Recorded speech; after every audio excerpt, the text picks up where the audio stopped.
तो जो ये कह रहे हैं ना, तो उनको ज्ञान नहीं है। आपने एक व्यक्ति के बारे में नहीं कहा, उस डॉक्टर भीमराव अंबेडकर के बारे में कहा कि जो अपने पढ़ने के समय से असमानता को झेलते हुए संविधान को बना दिया, 14 बना दिया, समानता दे दिया, जिसकी बदौलत से आप आज कैमरे के माइक पकड़े हुए हैं और उसी की बदौलत से हम कैमरे पर बोल रहे हैं। तो हमारी हजारों पीढ़ियों ने राम राम का नाम लिया है, लेकिन कोई उनको स्वर्ग नहीं मिला। लेकिन हमारे बीच के लोगों ने जब संविधान को एक ही बार में एक सेमेस्टर में पढ़ लिया तो एमपी बन गया, एमएलए बन गया। जो अखिलेश यादव ने कहा कि अंबेडकर दलितों, पिछड़ों, ओबीसी के भगवान हैं, तो ठीक कहा है। डॉक्टर भीमराव अंबेडकर की जो प्रतिज्ञाएं हैं, दलित समाज के, ओबीसी समाज के, एससी समाज के लोग पढ़ेंगे तो वो भगवान शब्द का नाम लेने से थोड़ा सा जो है परहेज करेंगे।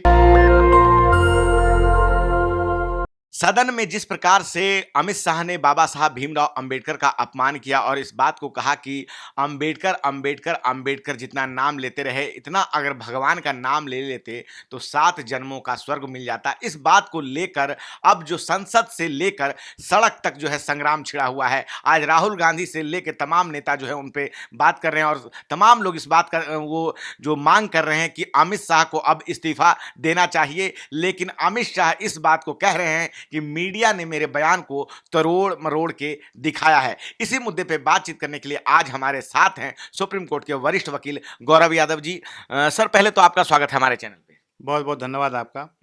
सर, क्या कहना चाहेंगे जिस प्रकार से ये अमित शाह साहब ने कहा, उसके बाद से विवाद लगातार बढ़ता जा रहा है और सभी दल उनसे इस्तीफे की मांग कर रहे हैं। देखिए, पहले तो मैं उस बात से असहमत हूं कि मीडिया ने आपकी बात को तोड़ मरोड़ कर पेश किया है। ये जो दो ध्वनि होती है और प्रकाश होता है, ये सीधी रेखा में चलने वाला एक बहुत ही वैज्ञानिक तथ्य है, सार्वजनिक तथ्य है, ध्रुव तथ्य है। तो मैं उनकी बातों से लोगों ने, देश की जनता ने सुना कि आपने भाषण में क्या कहा। तो ये है, और वो आपने एक व्यक्ति के बारे में नहीं कहा, उस डॉक्टर भीमराव अंबेडकर के बारे में कहा कि जो अपने पढ़ने के समय से असमानता को झेलते हुए दुनिया की जो अब सबसे अच्छी यूनिवर्सिटी हो उसमें पढ़ाई लिखाई कर कर आने के बाद इस देश में संविधान को बना दिया, 14 बना दिया, समानता दे दिया, जिसकी बदौलत से आप आज कैमरे के माइक पकड़े हुए हैं और उसी की बदौलत से हम कैमरे पर बोल रहे हैं। वो अभिव्यक्ति की आज़ादी, समता, स्वतंत्रता, बंधुता, न्याय, समरसता का जो दिया था सिद्धांत, जो आपको देखने वाले हैं आज यूट्यूब के माध्यम से, फेसबुक हो, यूट्यूब है, नेशनल दस्तक हो, उनके पास फावड़े कुदाल के अलावा आज मोबाइल है। तो ये डॉक्टर भीमराव अंबेडकर की देन है। नहीं तो हमारे समाज के लोगों के पास इस समय जो चल रहा है सृजन, वो पुआल में कुछ मिलता नहीं था उनको, वो पुआल में ही थोड़ा सा जगह बना के सोते थे। उनके लड़के पढ़ लिख के जो है आज बात कर रहे हैं। इसलिए उन्होंने जो पार्लियामेंट में बोला, और 1 घंटा होते होते हमने देखने लगे कि कुछ लोग जाकर बाबा साहब के यहाँ जो मूर्ति के सामने चरण झुकाने लगे, सिर झुकाने लगे। लेकिन अमित शाह कह रहे हैं कि हम तो सपने में भी नहीं सोच सकते बाबा साहब भीमराव अंबेडकर का अपमान करने के लिए। अगर किसी ने अपमान किया है तो वो कांग्रेस ने किया है। पिछले 60 सालों से लगातार उनका अपमान किया है, उनके सिद्धांतों का अपमान किया है। देखिए, ये कांग्रेस और बीजेपी में बहुत अंतर नहीं है। कांग्रेस ने 60 सालों में कुछ नहीं किया, तो ये जो कुछ कर रहे हैं सिर्फ कर रहे हैं, कुछ कर नहीं रहे। भी मेरी बात को सिंपल में कह दिया जाए कि बाबा साहब का फोटो दफ्तर में लगा लिए केजरीवाल साहब ने, लेकिन सबसे पहले आरक्षण जो है सत्यानाश मारा गया उन्हीं के लोगों का जो है।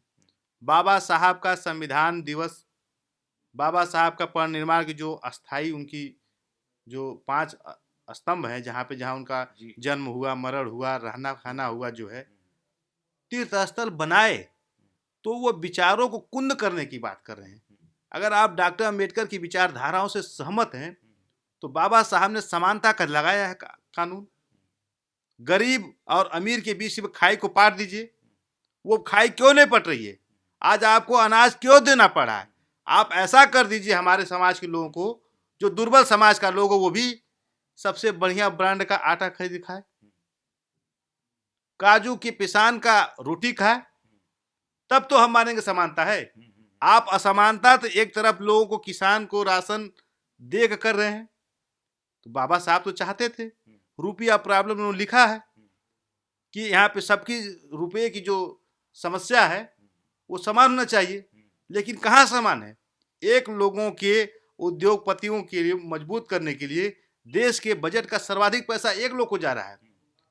कानून तो यह है कि देश का वेलफेयर स्टेट होता है, सबको मिल जाए। आप एक राष्ट्र एक चुनाव की बात कर रहे हैं, अरे पहले एक राष्ट्र एक शिक्षा कर लिए होते आप, एक राष्ट्र एक स्वास्थ्य कर लिए होते आप, एक राष्ट्र एक मोबाइल कर लिए होते आप, एक राष्ट्र एक डाटा कर लिए होते आप, एक राष्ट्र एक मीडिया कर लिए होते आप, तब तो पकड़ में आता।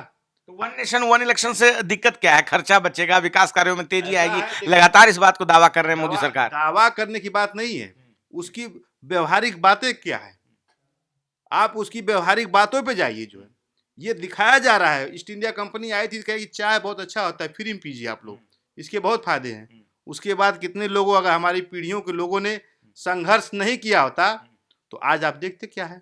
तो ये दिव्य स्वप्न जो दिखाया जा रहा है, दिव्य स्वप्न कि पैसा रुकेगा, अरे इलेक्शन है तो कर दीजिए एकदम कि एक भी पैसा आपको, राष्ट्रीय पार्टी है, एक हेलीकॉप्टर आपको, और एक हेलीकॉप्टर जो हमारे नेशनल दस्तक के जो है शंभू भाई हैं, इनको दे दिया जाए, देख लीजिएगा क्या हो जाएगा।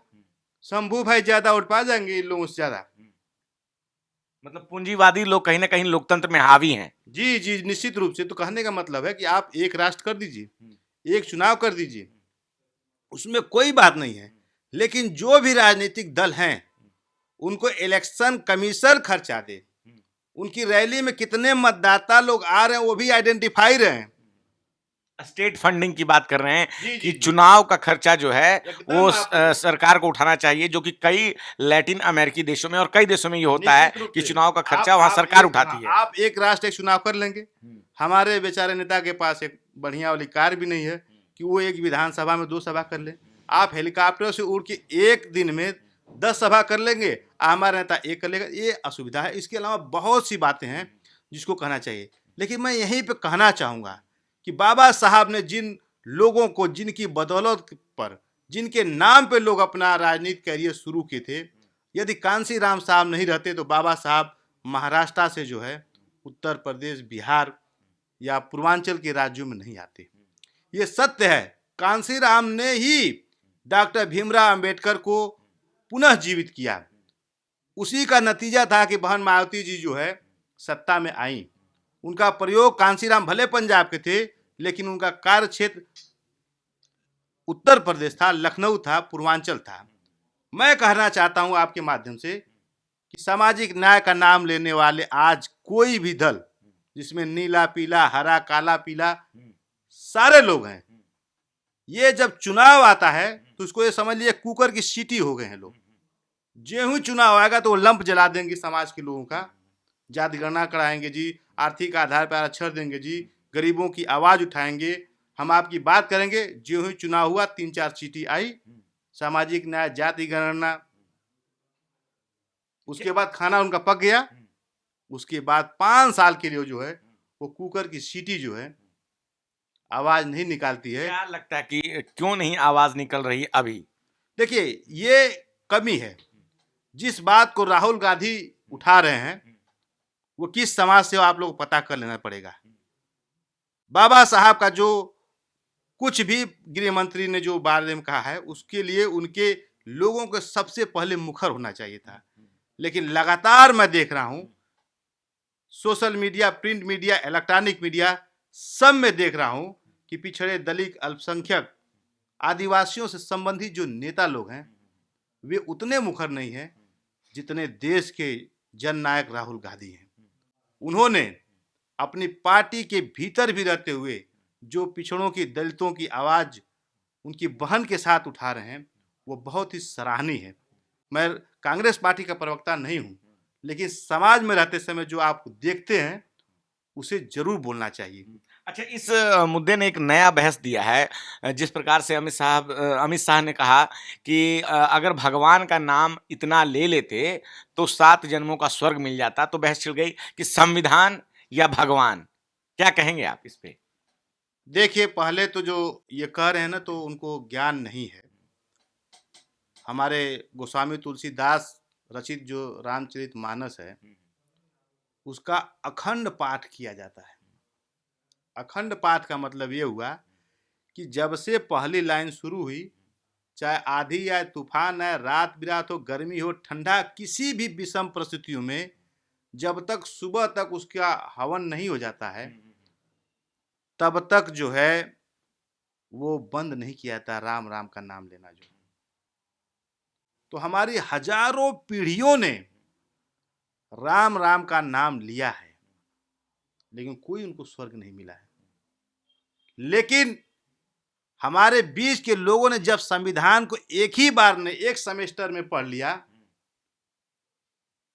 तो एमपी बन गया, एमएलए बन गया, वकील बन गया, जज बन गया, और जिस पीठ के सामने वो कह रहे हैं उस पीठ पर भी बैठने वाला सभापति बन गया। तो अंबेडकर का नाम लेने से, अंबेडकर की लिखी किताब को पढ़ लेने से निश्चित रूप से लोगों को आत्मज्ञान मिला है, आत्मबल मिला है। आप उसको दूसरे रूप से कर दीजिए जनता को समझने के लिए, तो अंबेडकर को भगवान ही मिला। जो अखिलेश यादव ने कहा कि अंबेडकर दलितों, पिछड़ों, ओबीसी के भगवान हैं, तो ठीक कहा है। लेकिन यहीं पर जब विचारधाराओं की बात आएगी, तो अंबेडकर जी ने बौद्ध धर्म को अपनाया और उन्होंने शिक्षित बनो, संगठित बनो, संघर्ष करो को बुद्धम शरणम गच्छामि, धम्मं शरणम गच्छामि, संघम शरणम गच्छामि से लेते हुए गौतम बुद्ध की जो प्रतिज्ञाएं थी, 10 शील थी, 20 शील थी, उसमें उन्होंने 22 प्रतिज्ञा जोड़ दी थी। और उसमें कहा उन्होंने, मैं बहुत जिम्मेदारी से कह रहा हूं कि डॉक्टर भीमराव अंबेडकर की जो प्रतिज्ञाएं हैं, यदि समाजवादी नेता लोग पढ़ेंगे, दलित समाज के, ओबीसी समाज के, एससी समाज के लोग पढ़ेंगे, तो वह भगवान शब्द का नाम लेने से थोड़ा सा जो है परहेज करेंगे। लेकिन उनको पढ़ने का मौका नहीं मिला है, वो सिर्फ राजनीति करते हैं और अपने समाज की जो लड़ाई थी, मूल निवासियों की जो लड़ाई थी, पिछड़ों की लड़ाई थी, उसमें जो है ये तांबा, कांसा और पत्थर को मिला के जो है कई रत्न बना देते हैं, जो घातक हो रहा है। अच्छा, भाजपा जो है चुनाव के समय तो बाबा साहब भीमराव अंबेडकर के सिद्धांतों को सर माथे पे बिठा लेती है, लेकिन जो सदन में उनका बयान था बिल्कुल खींच भरा हुआ था। क्या कहना चाहेंगे आप इसके ऊपर? भाई, खींच का मापने का, आप लोग बाड़ी को नापने वाले आदमी हैं। अब उतने बड़े भाषण में जो 14-15 सेकेंड का क्लिप है, उसको देखते समय अगर आप देखेंगे, पढ़ेंगे, तो वो लग रहा है कि जो एक विचारधारा के आदमी है, जैसे मैं हूं। अब मुझसे कहा जाए कि वकील साहब आप एक सुंदरी के बारे में बहुत अच्छा बोलिए, तो यदि मैं किसी सुंदरी के गुण को जानूंगा तभी न बोलूंगा ना। और नहीं तो मुझसे आप कहेंगे तो सामान्य बात बहुत बोलते जाऊंगा। बॉटनी, बायोलॉजी के छात्र हूँ जी, ये होता है, ये होता है, अपना मेल होता है, फीमेल होता है, उनमें दूसरा चीज होता है, तो जो मुझे जानकारी वो बोल दूंगा। तो अब पता करने की आवश्यकता है कि उनको जो उनकी जो पाठशाला है, क्या उसमें डॉक्टर अंबेडकर के बारे में कुछ सकारात्मक पढ़ाया गया कि नहीं पढ़ाया गया। यदि पाठशाला के अध्याय में डॉक्टर भीमराव अंबेडकर से संबंधित सही बातें नहीं पढ़ाई होगी, वो तो कह तो रहे हैं कि हम तो सपने में भी नहीं सोच सकते। मेरी बात तो सुन लीजिए सर। सपना और पाठशाला में अंतर होता है। सपना रात के सोते समय में देखा जाता है, और पाठशाला जो होती हो दिन में अपने आंखें खोलकर, दिमाग खोलकर, स्वतंत्र मन में होकर, सही होकर वो पढ़ा जाता है। तो जिस पाठशाला से वो आए हुए हैं, उस पाठशाला के अध्याय में डॉक्टर अंबेडकर के बारे में क्या पढ़ाया गया है, ये पत्रकार, खोजी पत्रकार आप हैं, ये बता देंगे तो मैं समझता हूं कि सही बात निकल के आ जाए कि वो खींच से बोल रहे थे, कि ज्ञान से बोल रहे थे, कि प्रभाव से बोल रहे थे, कि जानबूझ के बोल रहे थे, कि चुनावों को, जो देश के मुद्दे हैं, इशू को इशू बनाने के लिए थे कि नॉन इशू बनाने थे। तब ये पता चलेगा आपको। अखिलेश जी कह रहे हैं कि अब मैं यह प्रतिज्ञा लेता हूं कि इनको हटाकर ही दम लूंगा, और उधर से भाजपा कह रही है कि जो कांग्रेस उन पे आरोप लगा रही है, तो पिछले 60 सालों में इन्होंने ही जो है संविधान का जो है एक तरह से हनन किया है, लगातार जो है आरक्षण का हनन किया है। यह बात भाजपा कांग्रेस के लिए कर रही है, हालांकि आप कांग्रेस के प्रवक्ता नहीं है, क्या कहना चाहेंगे आप? देखिए, बात तो सही है। डॉक्टर भीमराव अंबेडकर को जो सम्मान उनको तुरंत मिल जाना चाहिए था, जिस जिस स्तर के डॉक्टर भीमराव अंबेडकर नेता थे, वो मान सम्मान देने में निश्चित रूप से जो सत्ता में लोग रहे हैं, और मैं निश्चित रूप से कहूंगा कि कांग्रेस के लोग सत्ता में रहे हैं, वो विलंब क्या किए हैं, ये बात सत्य है। स्वतंत्र भारत के प्रथम कानून मंत्री कांग्रेस ने ही उनको बनाया था। बनाया भले था, लेकिन इस्तीफा किसने लिया था, हरवाया किसने था, मरने के बाद भारत रत्न देने में विलंब इतना कौन हुआ था, आप मुझे बता दीजिए। तो इस तरह से जो ये नूरा कुश्ती सत्ता पक्ष और विपक्ष, मतलब एक तरह से अभी कांग्रेस और बीजेपी में चल रही है, और सामाजिक न्याय के जो दल के लोग हैं वो गायब हैं। अच्छा, उस सामाजिक न्याय के लोग गायब क्यों न होंगे? हमने कहा ना कि ये सामाजिक न्याय के जितने लोग नेता हैं, ये लोग कुकर की सीटी हैं। जब चुनाव आता है तब ये आरक्षण, सामाजिक न्याय, जाति आधारित जनगणना करते हैं। जो ही माल पक जाता है, अर्थात उनका प्रत्याशी जीत जाता है, वो 5 साल के लिए सीटियां जो हैं बंद हो जाती है। अभी 2027 में जो चुनाव आएगा, तुरंत देखिएगा सभी लोग जो है शुरू कर देंगे। अच्छा, बाबा साहब भीमराव अंबेडकर के बारे में जो नई पीढ़ी है, ऐसे तो तमाम कई लोग जानते हैं, और कई लोग जो है, बहुत सारे लोग इस देश के 140 करोड़ लोग बहुत ज़्यादा जानकारी नहीं रखते। उनमें से कुछ लोग क्या बताना चाहेंगे कि किस प्रकार से शोषितों, वंचितों, महिलाओं, दलितों या माइनॉरिटीज़, हर प्रकार के, चाहे वो कामगार की बात हो, हर वर्ग के लोगों के लिए अधिकार उन्होंने संविधान में लिखा है, लेकिन बहुत सारे लोग हैं उनके बारे में नहीं जानते। क्या कहना चाहेंगे उस बारे में? देखिए, बाबा साहब को जानने के लिए आपको सिर्फ उनके जो लिखित किताबें हैं छोटी मोटी, चूंकि उनकी भाषा बहुत ही क्लिष्ट है और अंग्रेजी में लिखे हैं, उसका हिंदी रूपांतरण किया गया है, तो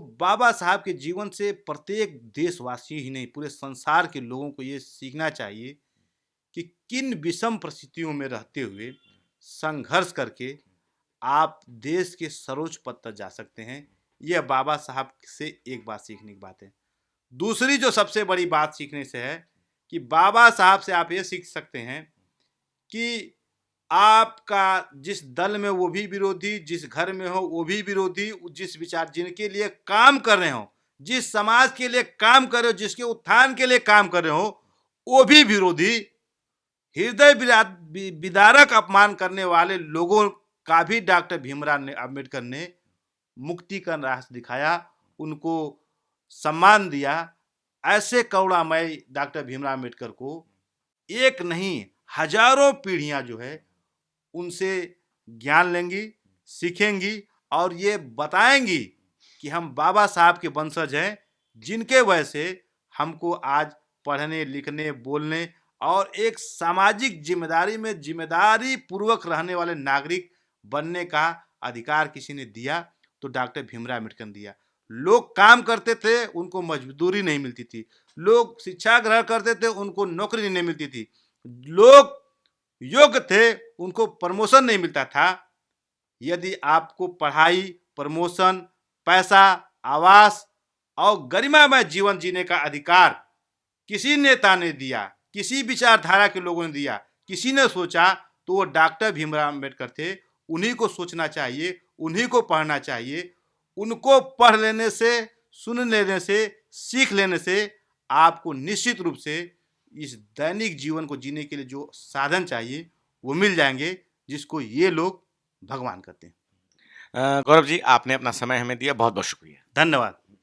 तो आपने सुना सुप्रीम कोर्ट के वकील गौरव यादव जी को, और जिस प्रकार से बहुत सही बात इन्होंने कही कि इस देश में जो भी लोग हैं, अगर हम प्रधानमंत्री नरेंद्र मोदी की भी बात करें तो वो खुद कहते हैं कि पहले वो चाय बेचते थे, और उस चाय बेचने से लेकर प्रधानमंत्री बनने तक का सफ़र अगर उनको ये करने का मौका मिला तो वो भारत का संविधान देता है, और उस संविधान के रचयिता बाबा साहब भीमराव अंबेडकर हैं। बाबा साहब भीमराव अंबेडकर ने जो संविधान लिखा, तो इस देश में दलितों, शोषितों, पिछड़ों, वंचितों, माइनॉरिटीज, महिलाओं के हक और अधिकार, मजदूरों के हक और अधिकार की बात, सभी वर्गों का ध्यान रखा। सभी लोगों को जो है इसी धरती पे स्वर्ग जो है पाने का रास्ता उन्होंने इस संविधान के द्वारा बताया। लेकिन जो अमित शाह गृह मंत्री हैं वो कहते हैं कि नाम इतना अगर भगवान का लेते तो जो है आप सफल हो जाता, आपके लिए अच्छा रहता। और ये सभी लोगों ने फैशन बना रखा है, लेकिन लोग कह रहे हैं कि बाबा साहब भीमराव अंबेडकर का नाम लेना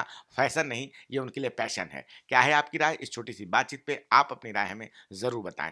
नेशनल दस्तक की आपसे गुजारिश है कि अगर इसको बचाना चाहते हैं तो नेशनल दस्तक को सब्सक्राइब करने के लिए रेड कलर के सब्सक्राइब बटन को दबाएं, फिर बेल आइकन की घंटी दबाएं। नेशनल दस्तक को बचाने के लिए बहुत जरूरी है कि हर खबर को शेयर करें, लाइक करें, कमेंट जरूर करें।